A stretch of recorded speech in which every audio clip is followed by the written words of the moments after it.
You want to support Roland Martin Unfiltered? Be sure to join our Bring the Funk fan club. Every dollar that you give to us supports our daily digital show. There's only one daily digital show out here that keeps it black and keep it real as Roland Martin Unfiltered. Support the Roland Martin Unfiltered daily digital show by going to RolandMartinUnfiltered.com. You can make this possible. Folks, we're here in Atlanta, Georgia on today, where we had an opportunity to sit down early with Ambassador Andrew Young. Later in the show, we're going to share with you some of what he told us. In this state today, people are honoring the life of Ahmaud Arbery, the brother who was killed, shot and killed on this day 1 year ago as he was jogging in a town here in Georgia. Now, you remember Travis McMichael and his father and former police officer, Greg McMichael. They followed Arbery in the truck before gunning him down with a shotgun. Their neighbor, Roddie Bryan, followed as well and recorded the entire ordeal. Arbery's death, of course, was overlooked for months, but it really rose to prominence when you, of course, had to focus on Breonna Taylor in his case as well. It wasn't until that video came out and the pressure that was put on people when they were finally targeted. And of course, remember, this took place in the Satilla Shores subdivision where he fell bleeding in the street after 3 shotgun blasts. Folks, his family doing all they can to make sure people remember his life. There was a memorial procession that was planned this evening as well. All right, folks, let's talk about, of course, this with our panel. Terrence Todd, board member of the Frederick Douglass Foundation of Michigan. Mustafa Santiago Ali, PhD, former senior advisor for environmental justice at the EPA, and Amisha Cross, political analyst and Democratic strategist. Mustafa, I will start with you. Again, a year ago, Ahmaud Arbery shot and killed. It really wasn't until April where his story really went national. And then, of course, it was Breonna Taylor right before that. His story goes national. And then the intensity. And then we began to find out that the local DA chose not to prosecute. A second DA chose not to prosecute. And how one of the DAs essentially writes a document that was more like a defense attorney for the men who were involved. And it wasn't until the Georgia Bureau of Investigation took over. 24 hours later, the first 2 men were charged in the death of Ahmaud Arbery. Well, that's why this confirmation is so incredibly important.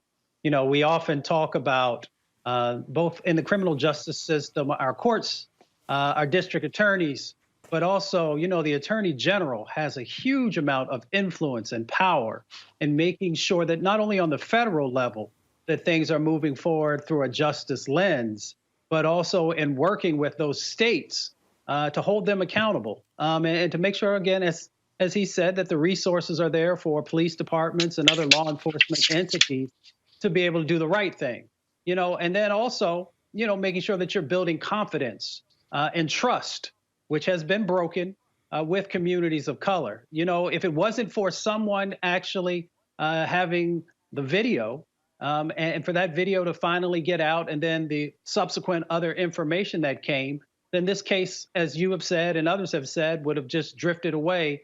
And the other thousands of instances of people being murdered. And let's just call it out what it is. He was actually hunted down. They made a conscious choice to do the actions that they did. And then when you have folks who are part of the process, who are defending the individuals who have murdered someone, that speaks volumes about not only who they are, but that system that's in place. And that's why so many folks have been talking about a system change, a system overhaul, because, we've got to extract systemic racism out of the legal system and the law enforcement system. And that's why I'm hopeful that, the new attorney general will be able to assist in that.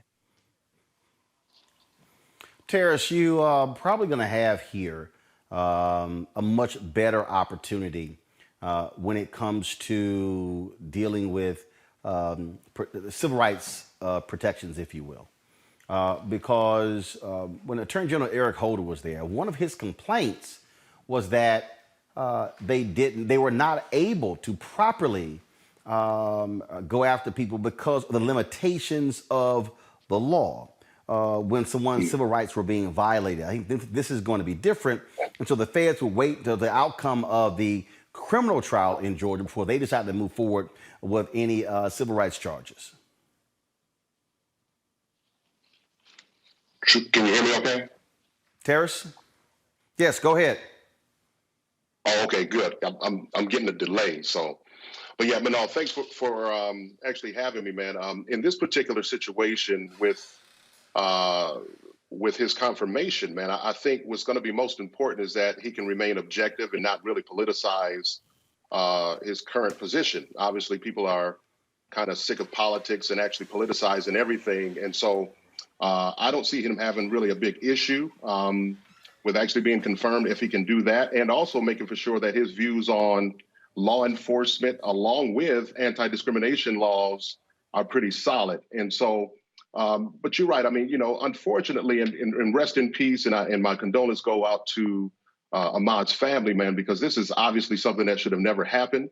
The United States of America is the envy of the world, and people really come here because of the rule of law. And I hope and pray that that this individual, if he's confirmed, that he would do just that to make for sure that we are continuing to be the ones that uphold the law and bring people to justice as well. So, but thanks, I appreciate that.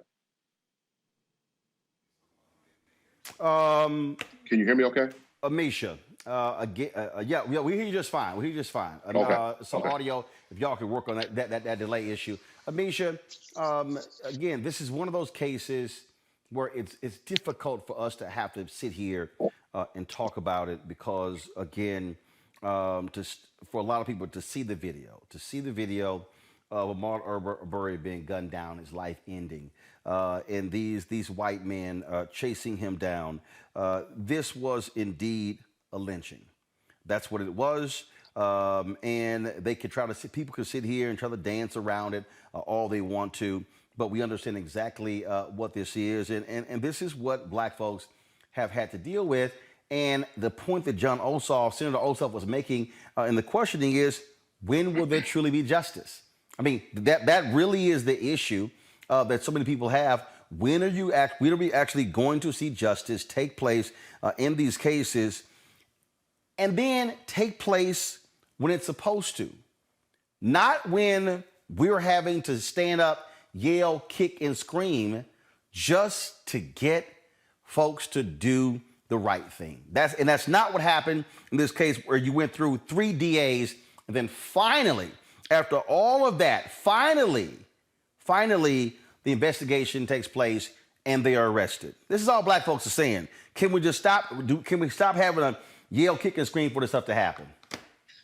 I think you're absolutely, spot on here, Roland. One of the issues that has consistently, been pushed against this case has been that we did have video footage. We saw in this case what black people have seen for decades, for generations at this point, where white men with guns took it upon themselves to roll up on an African American in a pickup truck and basically kill them and have no reprieve whatsoever, and it be totally outside of their authority to even attempt to arrest or to do anything to this man at all. Mind you, these were not officers. And even if they were, this would have been a case that was outside of the realm of how they should have handled business. I think that what you see here, and I'm so glad and honored that we have now two senators who are Democrats from the state of Georgia, one of which being Jon Ossoff, who was able to present this and talk about it during the Merrick Garland confirmation hearing today. But I think that the point is that there are so many African Americans who are wondering how many more cases will it take. First, it was people didn't believe us. They wanted to ignore our stories. They didn't want to see it. Now there's video footage, video upon video of multiple cases where black people have just been gunned down in the most brutal ways. And yet we still don't see the level of criminal justice or justice brought to those families that we should be seeing, even when there is literal footage in place. And I think that with this case specifically, we saw stall after stall, changing of DAs. We saw, the jury process. We saw delays. It pains me to understand and watch Ahmaud Arbery's mother speak, to watch Ahmaud Arbery's mother go through this entire process, to watch people from Atlanta have to drive down, and Atlanta is nowhere near where Ahmaud Arbery was actually shot and killed, to see people from around the country, black people and civil rights advocates, stand together and say that we need to do something. And yet still, we're how many months out of this actual murder, and we have yet to see any level of justice. I think that there is something that comes from that. It tells black people we don't matter. It tells Black people that a white person can shoot us down like dogs in the street and keep going, and they are protected. It is a frustrating process, and we see it time and time again. And I think that Merrick Garland, this is a position where he gets to try to level set, try to reset the stage when it comes to race relations in this country, and elevate how it has been a dystopian reality for African Americans when it comes to the system not working for us. I think that he has the opportunity to really make sure that there is equity in this system, to make sure that these voices are finally heard, to make sure that Lady Liberty and Justice does not evade us just because we happen to be Black. I think that that is his call. That is one of the reasons why, he was chosen for this role, but also because we're at a point in this nation's history where you can no longer ignore these. You can no longer ignore the videos. You can no longer ignore that time after time we're seeing our bodies laid bare and bloodied in the streets. You can't turn the page and just keep moving. And I think that this position is going to allow him, should he be confirmed, and I think that he will, to have the opportunity to really change and level set when it comes to how these cases are handled. All right, folks, back to our Roland Martin Unfiltered video in just one moment. It's time to be smart. When we control our institutions, we win. This is the most important news show on television of any racial background. Y'all put $2, $3, $4, $5, $10, $15, $20, $30 on this and keep this going. What you've done, Roland, since this crisis came out in full bloom. Anybody watching this, tell your friends. Go back and look at the last 2 weeks, especially of Roland Martin Unfiltered. I mean, hell, go back and look at the last 2 days. You've had sitting United States senators today, Klobuchar and Harris. Whatever you can bring to Roland Martin Unfiltered to support it, please do, because this information may literally save your life. Watch Roland Martin Unfiltered daily at 6 p.m. Eastern on YouTube, Facebook, or Periscope, or go to RolandMartinUnfiltered.com. Support the Roland Martin Unfiltered Daily Digital Show by going to RolandMartinUnfiltered.com. Our goal is to get 20,000 of our fans contributing $50 each for the whole year. You can make this possible. RolandMartinUnfiltered.com.